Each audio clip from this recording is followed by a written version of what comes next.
US presidential election is less than 3 months away, and while the Democrats will hope they'll get a boost from their convention being held this week in Chicago, they're focusing their efforts on a digital campaign to win over voters. Kamala Harris is spending 10 times as much as Donald Trump on a digital ad blitz. Katie Harbath is a tech policy consultant and former political strategist and elections director at Facebook.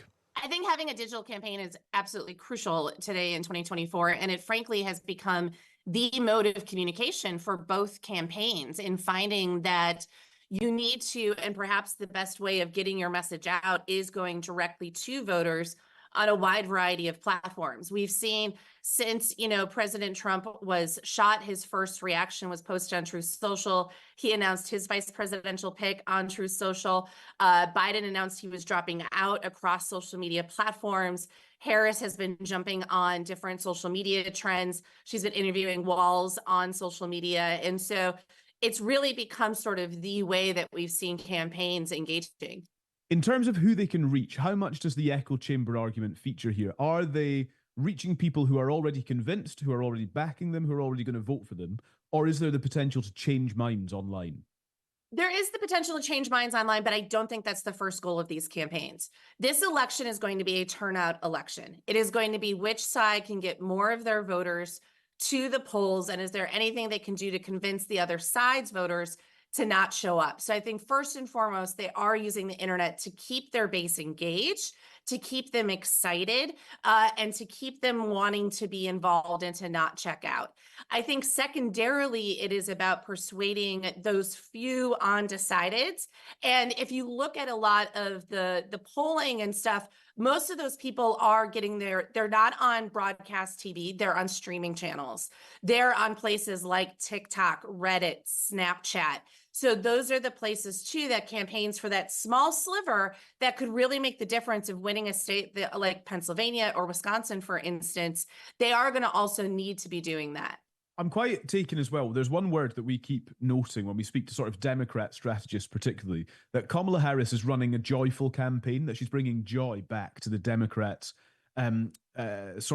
campaigning effort. And I think that is clear, even in some of the things that you've mentioned, the kind of interviews, the playing into viral trends, the kind of being quite witty, quite lighthearted almost. That feels like a deliberate social media strategy, because I'm not sure how well, for example, that would land in a presidential debate, but it does work on X or on TikTok. I think that they are one of the things I think the Harris campaign is doing really well. And remember, a lot of these folks were on the Biden team and then they shifted over, is that they are doing a mix of taking their cues of what's already happening online and building onto that. And I think that there was a definite vibe shift once Biden dropped out and people were just really excited for a fresh face. They had a lot more optimism. They were expressing that online, and the Harris campaign smartfully capitalized on that and amplified that and kind of fit themselves into that versus trying to force something as part of this. Now, they're matching it with a lot of snark, though. And snark is a little different than necessarily, it's being negative, but it's coming at it from more of a funny type of way that Democrats are going to like. So it's an interesting twist to the approach that the Republicans are taking right now, which is a lot more of kind of trying to capitalize on fear and stuff like that. And I too have noticed, not just amongst Democrats, but just kind of overall the last couple of weeks of like people really choosing joy and optimism over, like they're tired of being victims. They're tired of being scared. I think they're tired of all of this negative news that we've all been going through for years now. And so I'll be curious to see if this is able to sustain itself as we go through the convention and get into the actual final months of the campaign. But I think the Harris campaign will try to capitalize on it as much as possible. And we're really starting to see a lot of similarities to the 2008 campaign. This was another one where with President Obama, you had a lot of fan art. You had a lot coming from the grassroots. That was also very joyful and optimistic. That was also sort of the beginning of use of social media and online. This time you have a lot of new tactics such as, use of influencers. You have a lot more platforms like TikTok and others that haven't necessarily been used before. You have artificial intelligence that people are talking a lot about. And while they're worried about it, there's also a lot of positive aspects. I think that in ways that AI can be used for campaigning. My mantra kind of with all this is to panic responsibly as we're going into these next couple of months. And so I think we're going to see kind of this flow and balance between joy and optimism and fear and concern over different ways that foreign adversaries might jump into these elections and stuff like that.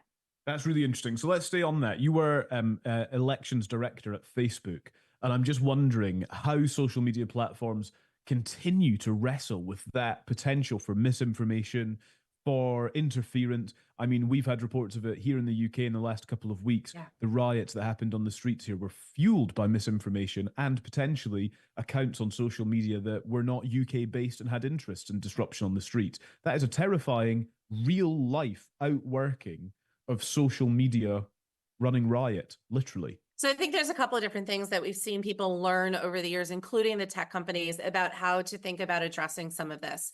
First and foremost, you see many of them when they're looking at foreign interference or potential problematic actors, they're actually looking a lot more at the behavior of those actors, or are those actors trying to pretend to be somebody they're not the content that they are putting out, because that, as we've seen, runs into, especially here in the US, First Amendment issues and stuff like that, that make it really hard to take action based upon the content, but you can on their behavior and the actions they might be taking. You also have a lot of platforms who, this is the first time that they're having to build up a lot of these robust election scenarios and operational teams in which to do that. So a lot of them are putting a lot of time and effort into this.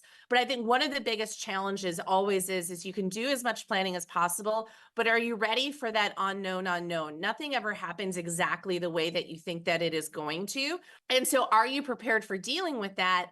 And then when you look at a platform like X, that I kind of have to put it all in its own area because of how it is just handling all this content in a completely different way than we've seen before. Everything from less trust and safety people. They've re-platformed a lot of folks that had previously not been on the platform.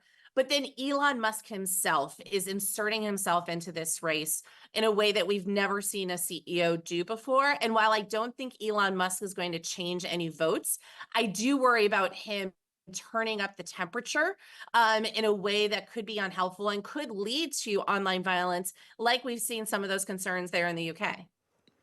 That is Katie Harbath, former elections director at Facebook, with a fascinating insight on how digital campaigning is working. I do think this idea, it was you that sort of picked up on this yesterday, this idea of a joyful campaign from Kamala Harris. And actually, I think online is probably leading the charge in that, because there are memes and there are funny videos. Even today, I've seen a video of her husband reflecting on the fact it's their wedding anniversary in a few days' time. And he's like, not much has changed, except she's running for president. And so there's kind of this light touch to things that kind of are conveying their messaging. And these things are being seen by millions of people online. Be interesting to see if it works, though. Well, this is it. What does it because turn is it? into? I mean, the word joy was coming from strategists in the Democratic Party and supporters, and they're obviously going to put a kind of favourable twist on things. But you just wonder, is that enough to cut through when we hear that the main issue for voters in the US is the economy? That's a really serious issue. And although the economy is doing okay, lots of people don't feel like they're doing okay. And it's one of Kamala Harris's big things, isn't it? I want you to feel what's really happening, and you're not feeling it at the moment. But I just wonder, does it complement the policy? Is it more important than the policy? Does it just make your supporters feel happy, or does it cut through to the people that she is going to need to either pull over from Trump or from independents, or the people who are thinking, I'm not going to vote at all, I'll stay at home because it's Biden? You know, that's what they've got to focus on. And I think one thing that we touched on there is the idea of how you use digital. So the Harris campaign is largely using it to try and get donations in to then pay for other things. And I think the other part of it is how different an online strategy right now might be to, for example, how she performs in those presidential debates that will happen.